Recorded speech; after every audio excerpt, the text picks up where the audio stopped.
inaasahan natin, no, Senator Ping Lacson, na sa pagka kayo nakabalik, ganun pa rin ang inyong magiging panuntunan o kaya ay stand about pork barrel. Yes, ganun pa rin. Walang magbabago.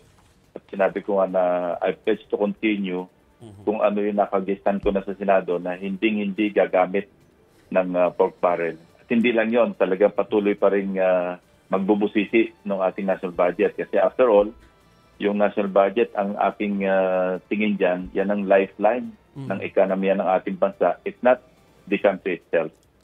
Ako nakita ko dahil na-cover ko sa Senator Ping sa Senado na pwede naman talagang ikaw yung maging lawmaker or senador na hindi ganun yung serbisyo binibigay sa publiko, no, Senator Ping, na mga dole out doon sa mismong tanggapan ninyo. Tama yon, kasi ang talaga naman trabaho ng mababatas magbalangkas ng mga panukalang batas at magsagawa ng mga inquiry in aid of legislation. Kasi legislature so dapat ang talagang trabaho namin, huwag mag-iimplementa ng mga project. Kasi ang pag-iimplementa, iwanan natin sa executive branch. Hindi trabaho talaga ng mga mababatas yan.